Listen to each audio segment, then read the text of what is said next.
Hello everyone, কেমন আছো তোমরা সবাই? আশা করছি সবাই ভালো আছো। আমার তো শরীরটা ভীষণই খারাপ, কারণ এখন যা ওয়েদার চেঞ্জ হচ্ছে আমার গলা শুনে আশা করছি তোমরা বুঝতে পারছো। তো আমি চলে এলাম আরও একটা ব্রাইডাল মিনি ভ্লগ নিয়ে। ডেটটা ছিল 24শে ফেব্রুয়ারি, আর সেদিন ছিল আমার একটা রিসেপশন মেকওভার ওয়ার্ক। আমার মিষ্টি ক্লায়েন্টকে তোমরা দেখতেই পারছো, ও একদমই সিম্পল অ্যান্ড স্যাটেলের মধ্যে একটা রয়্যাল কাইন্ড অফ লুক চেয়েছিল।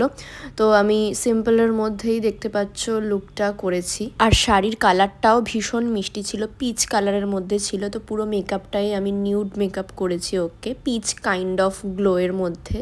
পুরো মেকআপটাই আমি কিন্তু করেছিলাম অফ ক্যামেরাতে, কারণ সবসময় সময় বা সুযোগ হয়ে ওঠে না প্রত্যেকটা স্টেপ বাই স্টেপ ভিডিও নেওয়ার। বাট আমি চেষ্টা করি যতটা ক্লিপিংস দেওয়ার, তো কারণ আমার ভালো লাগে তোমাদের সাথে আমার কাজগুলো শেয়ার করতে।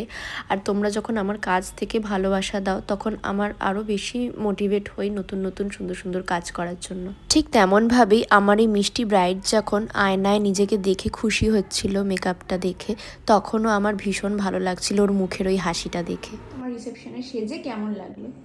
আমার দারুণ লাগছে।